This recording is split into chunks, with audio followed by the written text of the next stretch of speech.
Olá, pessoal, bem-vindos ao quadro. Nessa aula, nós vamos falar sobre o intestino grosso, na sequência das nossas aulas sobre o sistema digestório.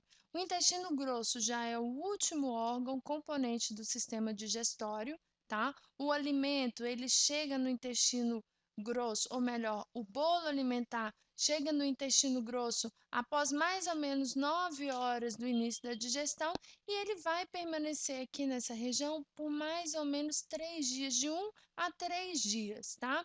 Aqui no intestino grosso, nós vemos as porções cólon ascendente, colo transverso e também o colo descendente. Então, existem aqui 3 porções diferentes. A porção final é chamada de reto, sendo que o reto termina aí no ânus, que é a abertura para o meio externo, e existe aqui esse fundo cego chamado de apêndice, que nós veremos depois qual é a função desse apêndice, tá? Aqui no intestino grosso acontecem duas importantes fases do processo de digestão. A mais conhecida de vocês e a mais fácil de lembrar é a formação das fezes. Tá? Então, aqui que são formadas as fezes, sendo que essas fezes, elas que são compostas aí, elas têm uma composição de 30% de bactérias. E olha que interessante, essas bactérias estão presentes no próprio intestino grosso. São bactérias benéficas para nós. Essas bactérias são capazes, por exemplo, de produzir substâncias como vitaminas K, vitamina B12, tiamina e riboflavina e outras substâncias que são de interesse aí do ser humano. E nós, em troca, damos a essas bactérias o abrigo e o alimento que vem aí no bolo alimentar. Outra coisa interessante também, essas bactérias, elas conferem uma certa defesa ao organismo humano, uma vez que, por competição, elas impedem o crescimento de bactérias que poderiam ser aí maléficas, bactérias patogênicas que poderiam causar doenças para o ser humano, tá?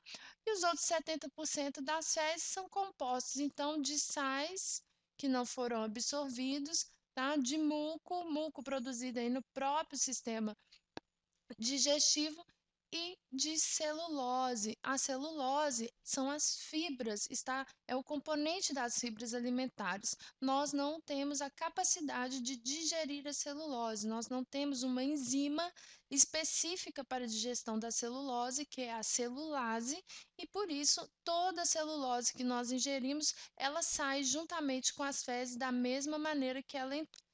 Só uma observação que eu quero fazer é que vocês vão encontrar em muitos materiais um referencial a essas bactérias como flora intestinal. Eu não gosto muito, tá? Eu prefiro chamar de microbiota. Microbiota intestinal, tá bom? Micro significa pequeno, bio é vida. Então, a vida que existe, a vida microscópica do intestino, que é composta aí pelas bactérias, tá bom? Então, esse termo aqui é mais bacana de vocês utilizarem. Outro processo importantíssimo que ocorre aqui no intestino grosso é a absorção de água, tá? Então, a água ela é absorvida no intestino grosso, ok? Diferente da maioria dos nutrientes que são absorvidos na porção inicial do intestino delgado, lá no duodeno, a água ela é absorvida aqui no intestino grosso. Bom, formadas as fezes, elas ficam aqui, ó, na porção final do colo descendente, um pouquinho antes do reto. Elas vão passar para o reto aqui apenas momentos antes da sua eliminação. Quando as fezes atingirem o reto, o que que acontece? A presença das fezes no reto vão estimular terminações nervosas que vão estimular aí o relaxamento involuntário de um esfíncter aqui, ó, mais interno. Quando esse esfíncter se abre, aí as fezes ficam próximas ao esfíncter mais externo, que é composto aí por musculatura estriada e que é um esfíncter de contração voluntária, ou seja, nós podemos controlar a abertura desse esfíncter. Quando as fezes vão sair? Quando nós proporcionarmos o relaxamento desse último esfíncter e contrairmos aí o nosso abdômen. Então, a contração da musculatura abdominal, juntamente com a abertura, o relaxamento dos esfíncteres, promove aí o que nós chamamos de defecação, que é a expulsão das fezes do nosso corpo, ok? Para terminar a aula, eu vou falar um pouquinho sobre o apêndice. O apêndice aí na espécie humana, ele é um órgão atrofiado, uma parte atrofiada, componente aí do intestino grosso. Ele não tem muitas funções para nós. O que nós sabemos é que o apêndice ele tem grande número aí de bactérias armazenadas, tá? Grande número de bactérias vivem ali naquela região.